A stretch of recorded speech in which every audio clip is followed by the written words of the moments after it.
Welcome into the Between the Ears show. I'm Skylar Callan. Today I have a guest on with me, and that is probably someone you've seen a time or two on this channel, and that's Eugene Napoleon, former West Virginia running back. Today we're going to talk a lot about a lot of different things: transfer portal, NIL, the AD search, what West Virginia needs to do to get back on track. But before I do that, I do want to reach out my thoughts and prayers on a more somber note. I want to give my thoughts and prayers to the families that had suffered two losses in the helicopter crash down here in Charlotte here on Tuesday. Hits home to me. My cousin's girlfriend at the time also passed away in a helicopter accident a few years back. So I know exactly what those families are going through. It's tough. It's crazy to me that it actually happened on my way down to Charlotte. I don't know how I didn't see it on the side of the interstate. Must have happened minutes after I had passed near that area, but just very sad and just kind of a moment that you just kind of think how fragile life is and how it can be taken away from you at any minute. So just want to give my thoughts and prayers out to those families all involved, and just tell your loved ones that you love them, how much they mean to you. And Gene, I know you talk a lot about stuff like this on Napoleon's Corner. So, yeah. But anyway, just want to give a thought out to those people. And then also, I've had a few people on the YouTube comments ask about my Appalachian State hat. So I wanted to give the full answer. It's not that deep.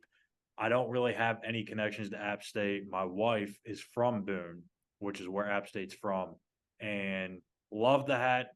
Got to cheer on the team a little bit. I don't really have a tie to a college down here in North Carolina, so figured why not support App State a little bit. Don't want to get into the big North Carolina Duke separation. That split some of my viewership up on the Panthers side of things, so don't want to do that. But anyways, let's get into some West Virginia talk, shall we? We shall. So, West Virginia is going to be they are already in search of a new athletic director. Shane Lyons is out as AD. He is returning to Alabama, where he came from originally, and is going to serve as the executive athletic director there. So, Gene, I mean, I know casting a wide net for an AD search is kind of the theme that most universities will say when they do this. But for me, it seems like they already have an idea of where they're heading with this thing, because they put a timestamp on when this should be all wrapped up. They said 3 to 4 weeks from last Monday. So we're already a week into this. Now we're 2 to 3 weeks away, potentially, from that new AD. Does it shock you that they put that timeline out there, first of all? And if so, if not, I mean, does that just kind of allude to my fact or the statement that I just said about how they probably already have an idea of who that may be? No, I would hope that they would. I mean, when you're operating at the level that we're operating on, you should already have an idea. You can't go into too much further into Christmas, let's say, without having an idea who's gonna come in to help you right your ship, so to speak. So no, not surprised about that at all. I would expect that. At this level, listen, those lists become real short, because when you already go into it knowing that, the person that is gone, in this case, Shane Lyons, you pretty much already know you have a short list at that point of candidates that you want to go and talk to. So the seat is not even warm before that list is put together. And what we said a few weeks ago, like Shane Lyons, he even mentioned this back when he originally hired Neil Brown because of the Dana Holgorsen situation. Right. And the way he said it was, you almost always have to have, a short list of names always in your back pocket, because you don't know what could happen. You don't know if the team's not going to be as successful as you think. Something could happen with the coach on or off the field, or something unexpected could happen, or you may have some sort of, NCAA, violations that happen, and you want to part ways with the coach. So there's so many things that you need to do. I wouldn't be surprised if Gene, if President Gee doesn't almost have a similar set of names in his back pocket. for ADs or maybe even head coaches himself. Like, I'm sure he's got that in the back of his brain too, knowing that you always have to be ready for the unexpected. Again, when you're in senior administration, the higher ups, the hierarchy, I don't care what business it's in, you have to almost have that. And I'm sure, you're talking about very influential people who've been at other places where these things have happened. So perspective comes from experience. So they've had these experiences already. They know, and that's why they're there in these positions. They know what has to happen. And honestly, they know the timeline that these things have to happen within. So that's why none of this surprises me. I almost expected. The unfortunate thing about this is when you go through this process and now it's in the open, now it's everywhere, it's on, all social media platforms. Unfortunately, the fans don't really understand the nuances and just how detailed this stuff really is. Yeah. Nothing happens, under a glass, so to speak. Yeah. This stuff is very detailed and well laid out. It's actually well laid out.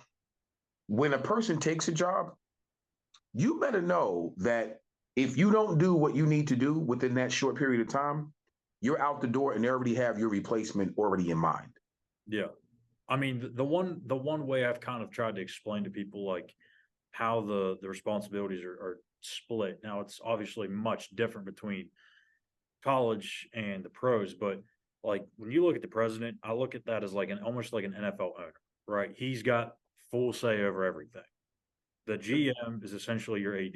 He's going to hire and fire guys. He's not now again in the athletic department or athletic director. He's not going to be making moves and making trades and stuff like that. But he's got his hands on a lot of stuff. And then Right. obviously, the head coach is the head coach. Speaking of the head coach, we don't know what that future is going to look like for Neil Brown at West Virginia, if there even is one. Seems like at this point things are, writing is on the wall. He may be on his way out. What does West Virginia need to do to get back to what they've always been known as a winning football program consistently? It's not just, hey, every 3 or 4 years they put it together a quality team. It's consistency. We talked about it last week. Before Neil Brown, there was only 2 losing seasons this century. There's been 3 in the last 4. How does that narrative change about this program? I think, to be honest with you, listen, getting back to what West Virginia has always been, there's always been a steep tradition with someone at the helm that bleeds the blood of what gold and blue is. You understand? Because they really essentially understood the culture of what the state was all about, the university was all about, Morgantown, all these different things. And that's what sucks about Neil Brown because he does get that. Well, yeah. I think what happens, I think what happens, you pretty much have to go back from the beginning, to be honest with you, and really sit down to understand where we are now. And here's the comb over to that.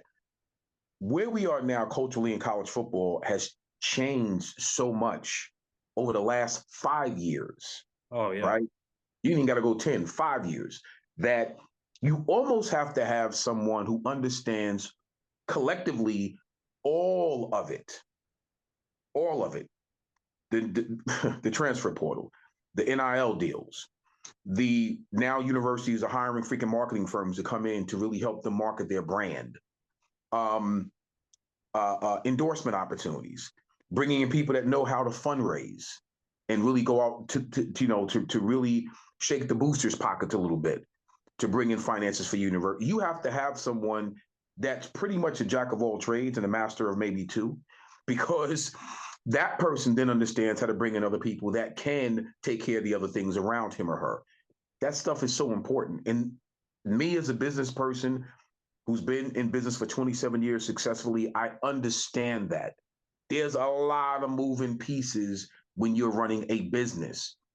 We almost, again, you almost have to go back to the start to make sure that the person that's in that seat now understands all of that.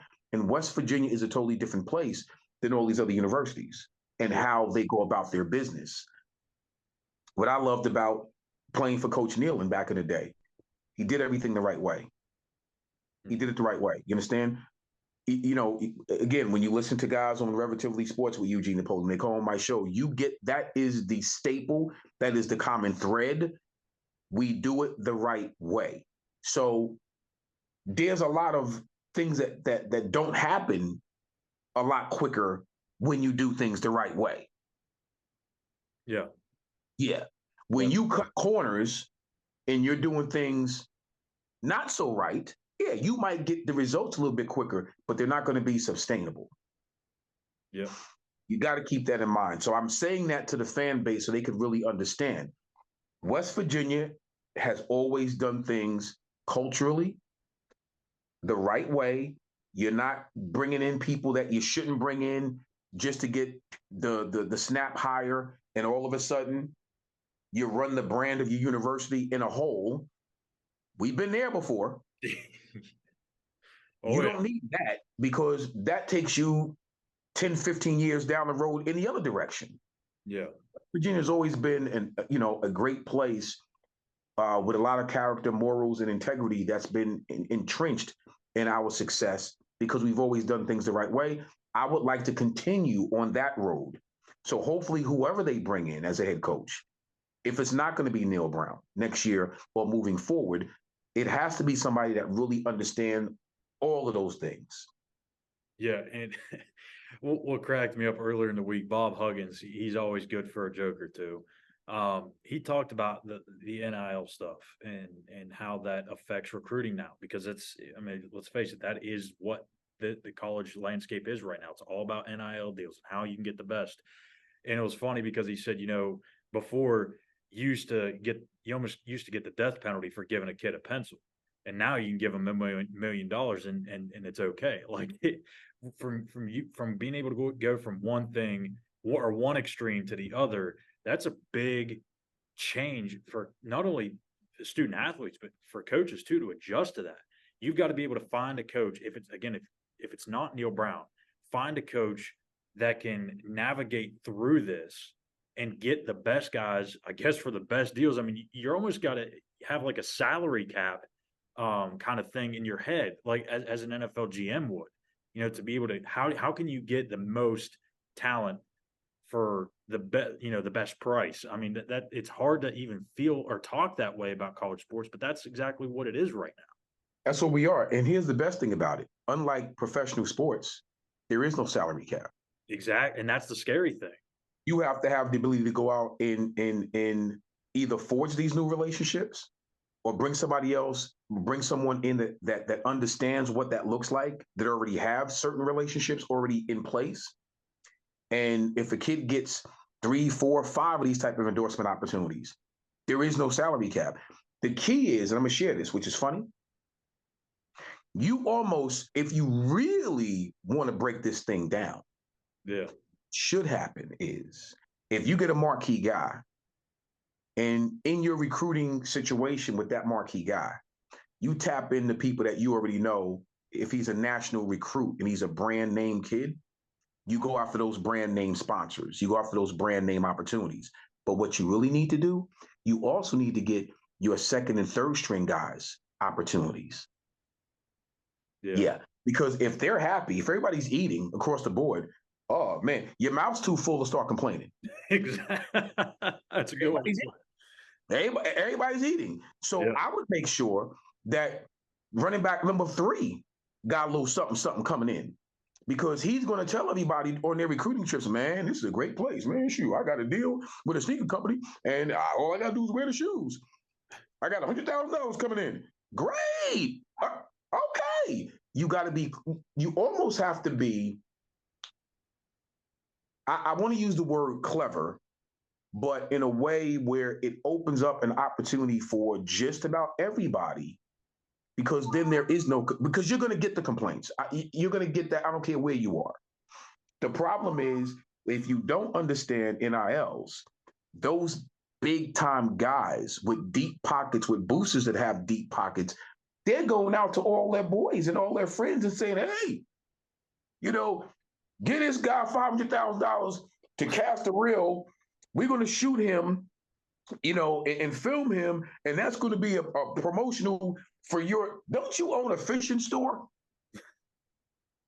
Give him $500,000 to go out there and fish, and we're going to promote this fishing rod here. Yeah. So, yeah, I'm telling you, it's that crazy. But you have to have people in place that know what that looks like, Scholar. I mean, and if you don't, you're going to always be behind the eight ball when it comes to that kind. I know it sounds funny, but you're going to be behind the eight ball when it comes to that kind of stuff. And that's the scary thing about this, because when you look at, and we don't like to get into politics or anything, but when you look at like the state of West Virginia, and it's always been like this from my experience because I lived there, is that Right. it seemed like technologically and educationally and just everything else about the state of West Virginia, it seems like they're always 15, 20, 25 years behind everybody else.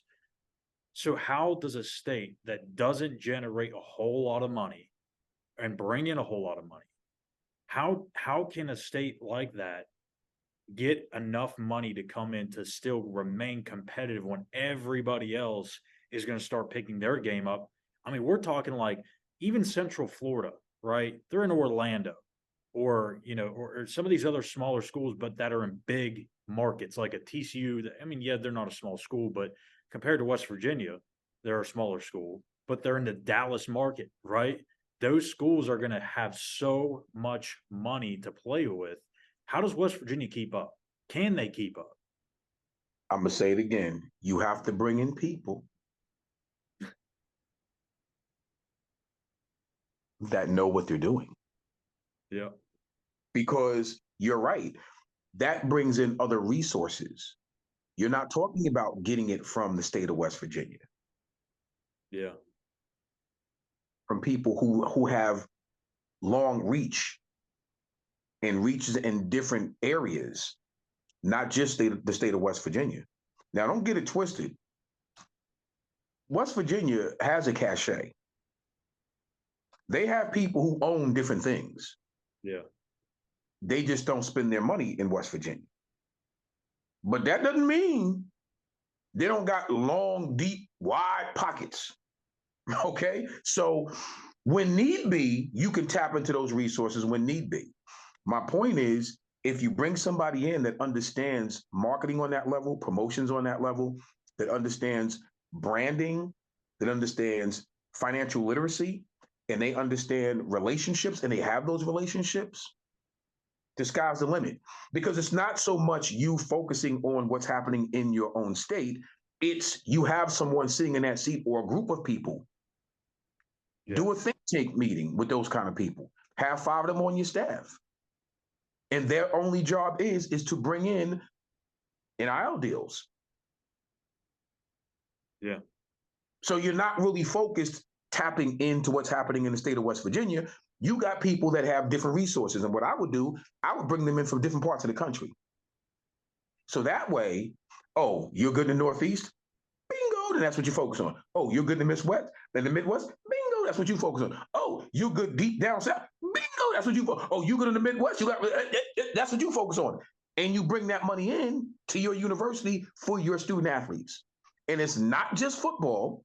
You're bringing in for everybody: basketball, football, baseball, track, water polo. I mean, I'm just saying. It's almost like you could have, kind of like a recruiter, um, for certain areas, as you're saying. Like if you have the money, and if you're a guy that lives in the Northeast and has ties to West Virginia, and you can maybe bring in some of those guys, you can almost be like the recruiter for that area.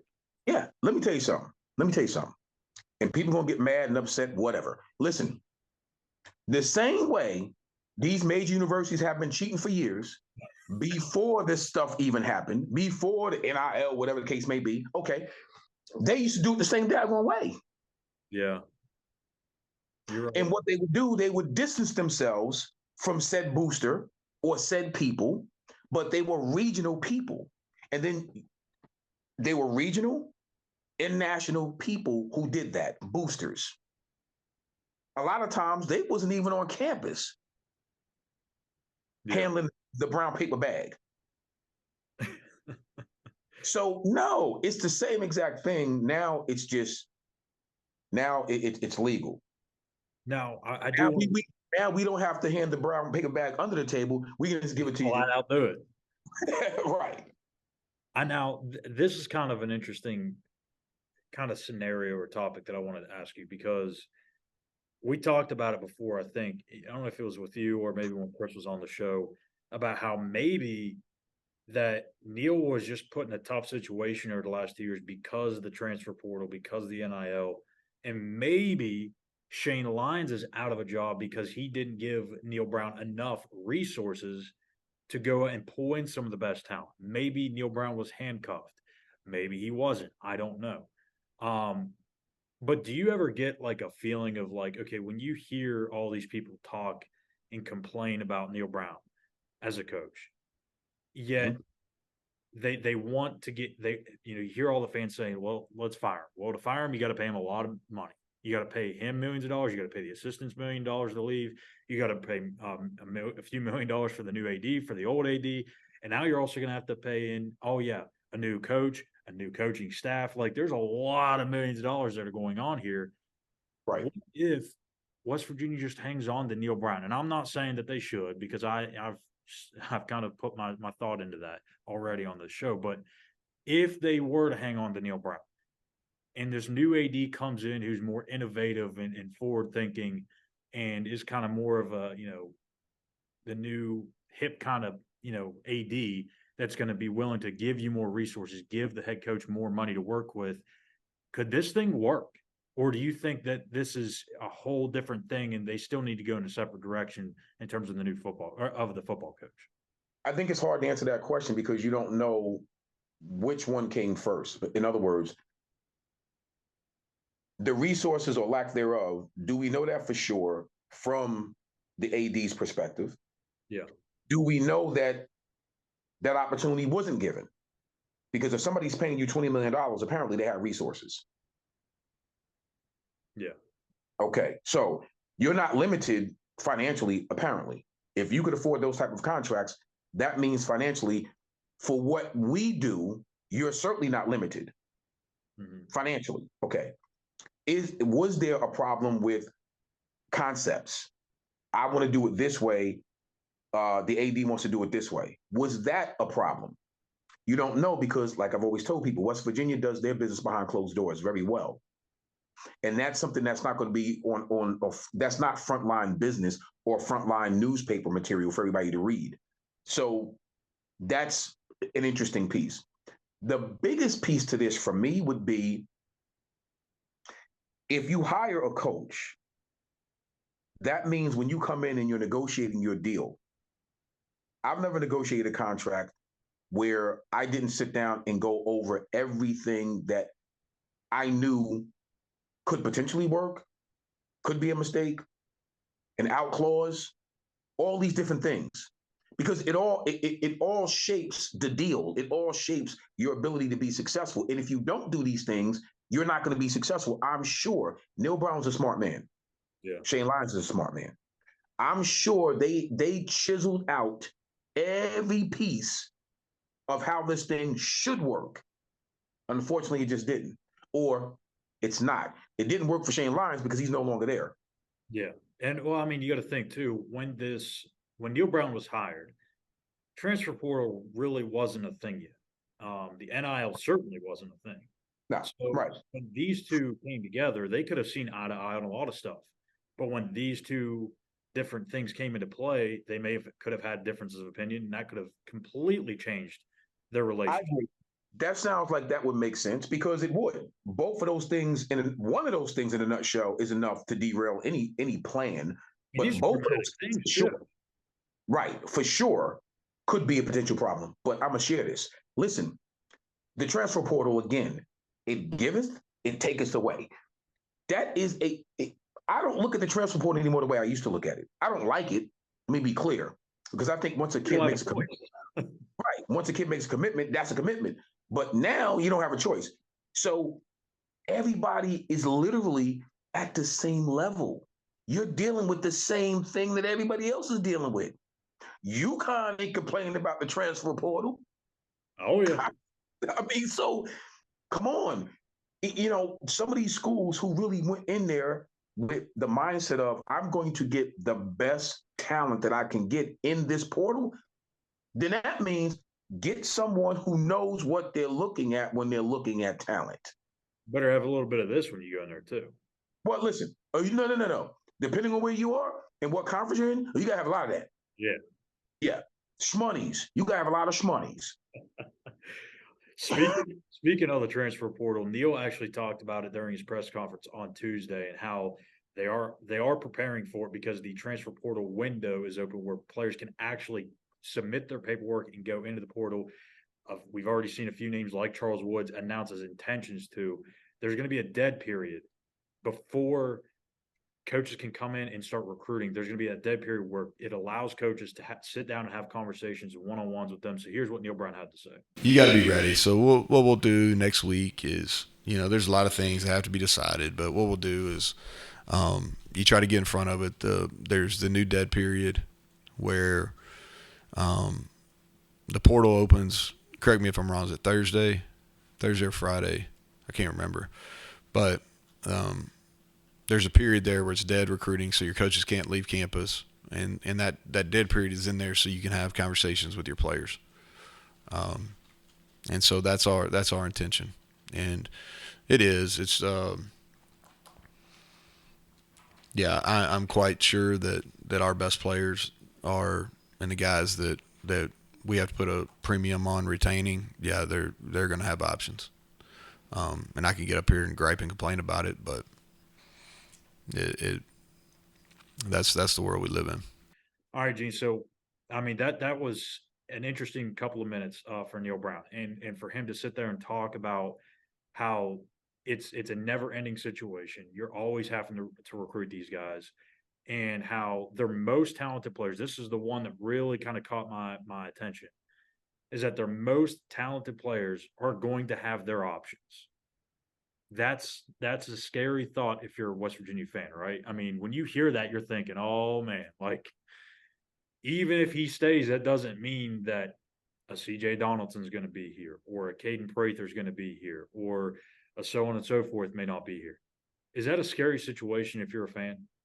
Of course it is, but I think it's a scary situation if you're at Miami, if you're at Notre Dame, if you're at Minnesota, if you're at Oklahoma. Oklahoma, let's talk about Oklahoma. You lost two of your stud 5-star quarterbacks back to back. One's at South Carolina. Right. One's at South Carolina. The other one's at USC. So you can't tell me that going into the season, when they both you cannot tell me that was something that the coaching staff was thinking about. Yeah. Boy, I'm sure they went home and probably slammed every piece of furniture in their house. Because so that's my point. Like, we really have to look at this thing through a different perspective. Everybody's dealing with the same thing. It's a matter of how you deal with it, how you get around it, and you really have to have someone that's on that daggone thing almost 24/7, man. You really do. I remember the Michigan State staff, one of the coaches said, that's all he did. That was his job. Go through that transfer portal and find me something. Yeah.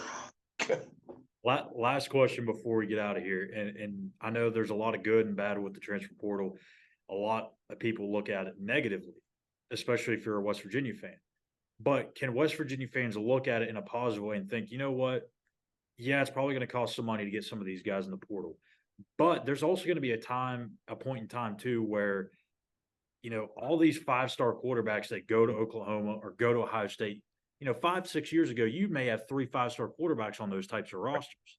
Now, they may go there for a year, but they're butts hopping in the transfer portal if as soon as they find out that they're not going to be starting. And now you're going to have those guys that were second and third string, yet 5-star quarterbacks or 5-star running backs or whatever the case may be, right, hop in the portal and may end up at a place like West Virginia because they know that they're going to have a chance to play more.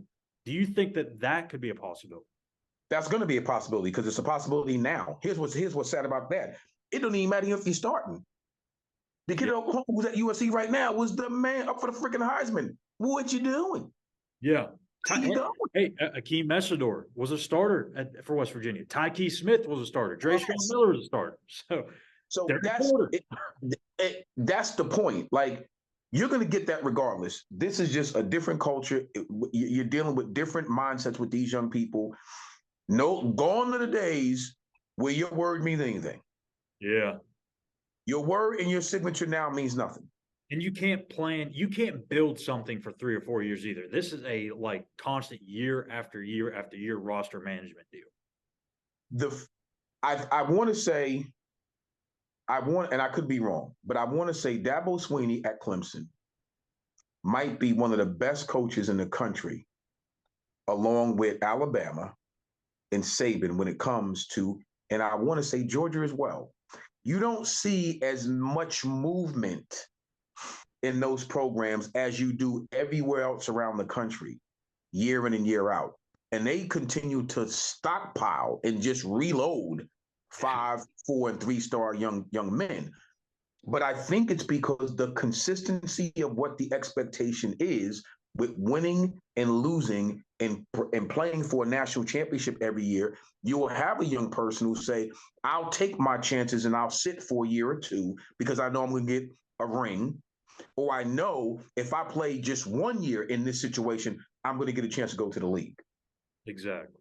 I'm going to be developed to a point where I'm going to the league.